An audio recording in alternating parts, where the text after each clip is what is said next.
तो बच्चों आज हम बात करेंगे भ्रूण के विकास की, भ्रूण का विकास कैसे होता है। लेकिन उससे पहले मैं आपको कुछ इम्पोर्टेंट बात कहना चाहता हूँ। जो मेडिकल में क्वेश्चंस आते हैं परंतु आपकी एनसीईआरटी में मेंशन नहीं है। जनरली हम लोग एनसीईआरटी पढ़ते हैं और जानते हैं कि एनसीईआरटी एग्ज़ाम में आएगी, परंतु कुछ क्वेश्चन ऐसे होते हैं जो आपकी एनसीईआरटी बुक में नहीं है परंतु मेडिकल सिलेबस में पाए हैं, उपस्थित हैं।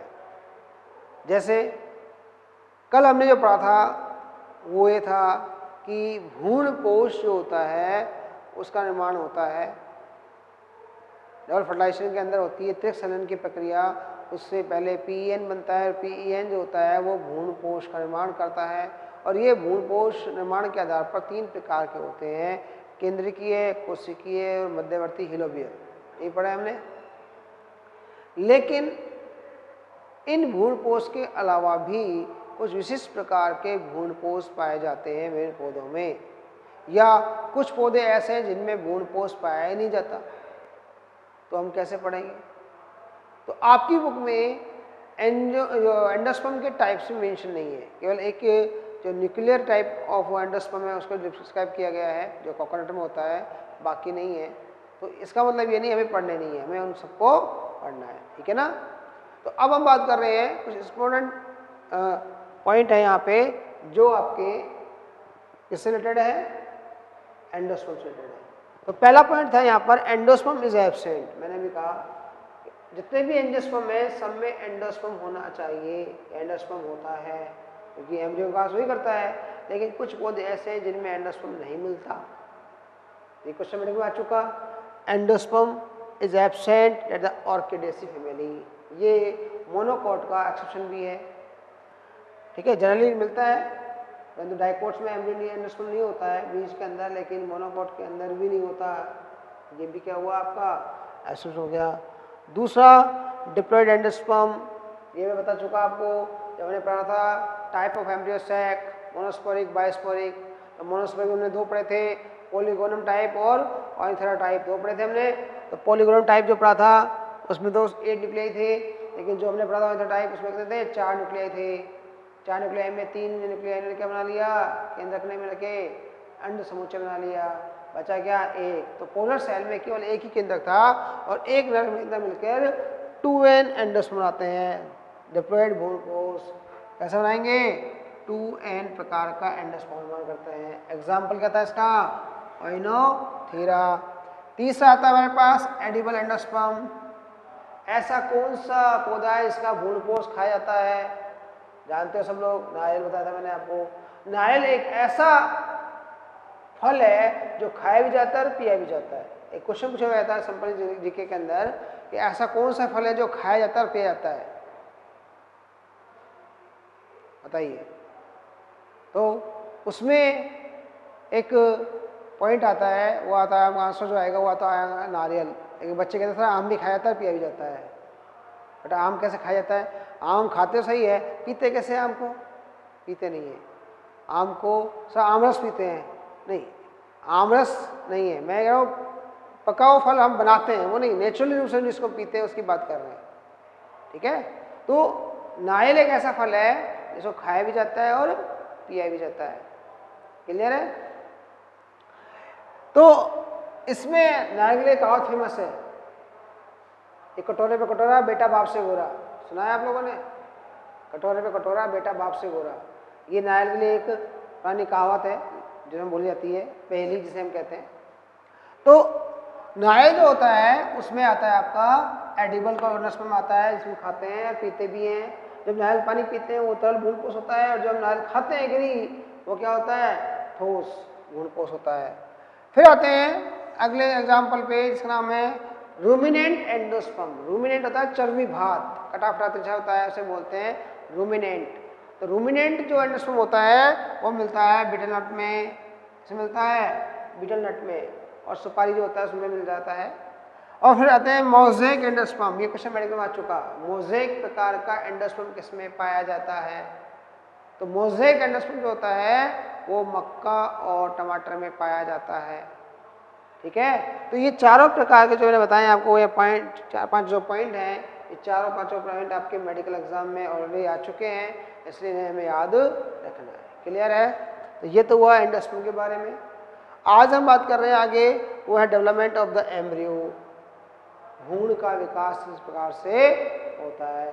तो बच्चों आप लोगों ने पढ़ा है कि दोहरे निषेचन में सत्य निषेचन द्वारा जायगोट का निर्माण होता है। क्लियर है? तो जो जायगोट बनेगा वो जायगोट भ्रूण में परिवर्तित होगा।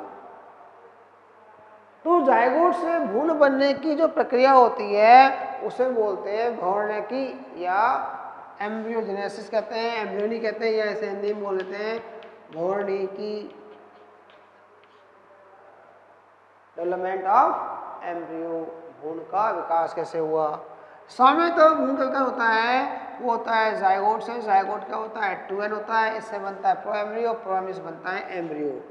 प्रो एम्ब्रियो को हिंदी में बोलते हैं हम लोग, कहते हैं प्राक भ्रूण, और इसे बोलते हैं हम लोग भ्रूण। क्लियर? क्या बात हुई कि जायगोट ने क्या बनाया? प्रो एम्ब्रियो, और प्रो एम्ब्रियो ने क्या बनाया? एम्ब्रियो। ठीक है। तो जायगोट जो होता है वो किसी भी द्विगुणित काय की प्रथम कोशिका होती है। जायगोट क्या होता है? द्विगुणित काय की प्रथम कोशिका होती है, और इस काय में समसूत्री विभाजन द्वारा प्राक भ्रूण का निर्माण होता है, और प्राक भ्रूण से फिर भ्रूण का निर्माण होता है। क्लियर? अब हम बात करते हैं भ्रूण होता कैसे है।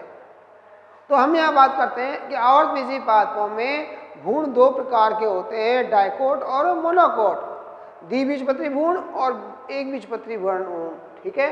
दोनों में विकास की प्रारंभिक अवस्थाएं समान होती हैं, लगभग कोई चयन नहीं होता, परंतु उसके पश्चात विकास की अवस्थाओं में बाद में परिवर्तन आ जाता है। तो हम यहाँ दोनों ही पढ़ेंगे, पहला द्विबीजपत्री भ्रूण का परिवर्तन, दूसरा एक बीजपत्री भ्रूण का परिवर्तन कैसे हुआ। तो पहले हम बात करते हैं द्विबीजपत्री भ्रूण का अध्ययन, development of the dicot embryo. ठीक है। द्विबीजपत्री भ्रूण का अध्ययन, इसके बारे में सर्वप्रथम बताने वाले वैज्ञानिक थे हैंस्टीन। कौन से थे? हैंस्टीन थे। इन्होंने सबसे पहले द्विबीजपत्री भ्रूण के विकास का समझाया था, और किसमें समझाया था? कैप्सुला में। कैप्सुला क्या है? क्रूसीफेरी का एक सदस्य है कैप्सुला, जिसे हम क्या मानते हैं? डाइकोट मानते हैं। ठीक है। ऑथेंटिक डाइकोट मानते हैं, टिपिकल डाइकोट मानते हैं। दूसरा हम बात करते हैं कि विकास कैसे हुआ। तो इन्होंने जो बताया कि सर्वप्रथम जो जायगोट होता है वो अपने ऊपर एक भित्ति का निर्माण कर लेता है, एक मेम्ब्रेन भित्ति का निर्माण कर लेता है झिल्ली का, और यह झिल्ली उसके द्वारा खुद द्वारा निर्मित की जाती है जायगोट द्वारा। इस झिल्ली के द्वारा जो संरचना बन जाती है घेरने के बाद जायगोट कहलाता है ऊस्पोर। क्या कहलाएंगे? ऊस्पोर। तो जायगोट क्या हुआ? अपने भित्ति का निर्माण कर लेता है, उसे अब क्या कहते हैं हम लोग? ऊस्पोर। क्या करते हैं हम लोग? ऊस्पोर। क्लियर? ये जायगोट जो होता है इसमें सबसे पहले डिवीजन होता है और समसूत्री विभाजन होता है, पहला विभाजन जायगोट में, और ये फर्स्ट डिवीजन होता है वो कौन सा होता है? अनुप्रस्थ विभाजन। कौन सा होता है? अनुप्रस्थ विभाजन।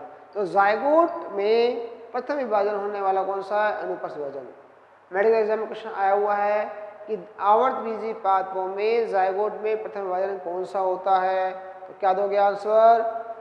ट्रांसफर डिवीजन, अनुप्रस्थ विभाजन। इससे दो कोशिकाएं बनती हैं, एक बनती है एपिकल सेल शीर्षित कोशिका, एक बनती है आधारिक कोशिका CA शीर्षित कोशिका, इसे बोलते हैं हम लोग भ्रूणीय कोशिका या शीर्षित कोशिका, इसे बोलते हैं हम लोग आधारिक कोशिका। क्या बोलते हैं इसे? आधारिक कोशिका। तो हमारे पास दो कोशिका बन गई, कौन कौन सी? भ्रूणीय कोशिका और आधारिक कोशिका। क्लियर है? पास में आ गई। भ्रूणीय कोशिका भ्रूण निर्माण करेगी, आधारिक कोशिका निलंबक का निर्माण करेगी। किसका निर्माण करेगी? सस्पेंशन का या निलंबक का निर्माण करेगी। सामान्यतः भ्रूणीय कोशिका जो होती है वो चलाचल साइड की ओर होती है, निभागी छोर की ओर होती है, और आधारिक कोशिका जो होती है वो बीजांड द्वार छोर की ओर होती है। बात में आ गई? ठीक है। अब चलते हैं आगे। जो मेरे पास आधारिक कोशिका थी वो कोशिका पुनः विभाजन करेगी, कौन सा विभाजन बनाएगी? अनुप्रस्थ विभाजन। तो क्या बनाएगी? 2 सेल बनाएगी। फिर अनुप्रस्थ विभाजन करेगी, क्या बनाएगी? 4 बनाएगी। फिर विभाजन करेगी, क्या बनाएगी? 8 बनाएगी। तो आधारी कोशिका ने अनुप्रस्थ विभाजन द्वारा 8 से 10 कोशिकीय लंबा एक तंतुनुमा संरचना बना ली और इस तंतुनुमा संरचना बोलते हैं हम लोग सस्पेंसर। क्या बोलते हैं? सस्पेंसर। ठीक है, निलंबक, हिंदी में बोलते हैं निलंबक। उधर साथ के साथ जो हमारे पास कौन सी थी? भ्रूणीय कोशिका थी। उस भ्रूणीय कोशिका ने भी क्या किया? वर्टिकल डिवीजन किया, उधर विभाजन किया, वर्टिकल डिवीजन किया और उससे कितनी बनी? 2 भ्रूणीय कोशिका बनी। 2 से कितनी बनी? 4 बनी। 4 तक वर्टिकल डिवीजन किया। देखो यहाँ पे लिखा है VD मतलब वर्टिकल डिवीजन, VD मतलब वर्टिकल डिवीजन। और यहाँ पे कितना हुआ? फिर ट्रांसफर डिवीजन हो गया इसमें, जिससे कितने बने हमारे पास? 8। कितनी बन गई? 8 भ्रूणीय कोशिकाएं बन जाती हैं। क्लियर? ये जो हमारे पास 8 भ्रूणीय कोशिकाएं बनेंगी, कितनी? 8। इनको 2 भागों में बांट देते हैं, 4 ऊपर वाली और 4 नीचे वाली। 4 अपर टायर, 4 लोअर टायर। ठीक है, जो कोशिकाएं इसमें हाइपोफाइसिस के किनारे की ओर होती हैं, साथ होती हैं, उन्हें तो हम बोलते हैं क्या? हाइपोबेसल पार्ट, उस पार्ट को तो। और जो दूर होता है उसे बोलते हैं हम लोग एपिबेसल पार्ट कहते हैं। क्लियर है? 2 बात समझा गई। अब हम इस चीज को डायग्राम समझाते हैं हम लोग। ठीक है, कैसे? ये संरचना है आपकी बुक में डायग्राम दिए हुए बच्चों, ये वाले, ये ऊपर वाले बना रखे जो, क्योंकि आपकी बुक में जो वर्णन दिया हुआ है वो है ऑर्थोट्रोपस का। ये ओवल दिख रहा है आपको, ये कैसा है? ऑर्थोट्रोपस। इसके आधार पर वर्णन दिया हुआ है। और मैं जो समझा रहा हूँ आपको वो दे रखा है किसके आधार पर? एनाट्रोपस के आधार पर। बोलने में सेम है, कोई चेंज नहीं है, लिखने में पढ़ने में कोई चेंज नहीं है, केवल डायग्राम में चेंज है। ठीक है, इसमें माइक्रोपाइल ऊपर की ओर है, चला जाए नीचे की ओर है। इसमें माइक्रोपाइल नीचे की ओर है, चला जाए ऊपर की ओर है। इतना सा अंतर है भाई, कोई अंतर नहीं। ठीक है, तो हम मैं समझाते हैं इसके अंदर। ये मेरे पास देखो बच्चों जाइगोट है। क्या है ये? जाइगोट, 2 सेल है। इस जाइगोट में पहला विभाजन हुआ, सबसे विभाजन हुआ, कैसा हुआ? अनुप्रस्थ कितने बन गई? 2 कोशिका, CA और CB। नीचे वाली कौन सी कोशिका? आधारी कोशिका। ऊपर वाली कौन सी है? भ्रूणीय कोशिका या शीर्षित कोशिका। क्लियर? फिर ऊपर वाली कोशिका में होता है VD, नीचे वाली कोशिका में होता है TD। VD मतलब वर्टिकल डिवीजन, TD मतलब ट्रांसफर डिवीजन। ठीक है, तो VD होने से क्या हुआ? ऊपर वाली 2 कोशिका बन गई, नीचे वाली 2 कोशिका बन गई। लेकिन ये संरचना कैसी बन गई? अब T शेप। कैसे बन गई? T shape. इसे बोलते हैं T शेप स्ट्रक्चर। कैसे बोलते हैं? T shape. तो ये हो गया आपका 4 स्टेज हो गई, इसे बोलते हैं हम लोग T शेप। क्या बोलेंगे? T के आकार की संरचना। अब इसमें पुनः ऊपर वाली 2 सेल में VD होगा, तो 1 2 3 4 बन गई। नीचे वाली में TD हुआ, फिर बन गई 1 2 3 4। तो ये हो गई 8 सेल स्टेज। कितनी हो गई? 8 सेल स्टेज। 8 कोशिका बन गई, टोटल 8 है। इसमें हम उसको भी काउंट कर रहे हैं, किसको? बेसल सेल के भी। ये 8 बन गई, तो यहाँ पर ये 8 कोशिका अवस्था बन गई। अब ये जो ऊपर वाली कोशिका है, भ्रूणीय कोशिका, 4 कोशिका, इनमें वापस विभाजन होगा। मैं आपको एक चीज क्लियर कर देता हूँ, यहाँ पे कंफ्यूजन होता है। मैंने कहा यहाँ पे 4 सेल स्टेज, यहाँ बोलूंगा 8 सेल स्टेज। लेकिन 8 सेल स्टेज के अंदर हम बात करते हैं एम्ब्रियो के सेल की। तो यहाँ पे कितने हैं? 4 सेल स्टेज में कितना है? 2 सेल एम्ब्रियो। यहाँ कितना है? 4 सेल एम्ब्रियो। ध्यान रखना, सेल 8 है पर एम्ब्रियो कितना है?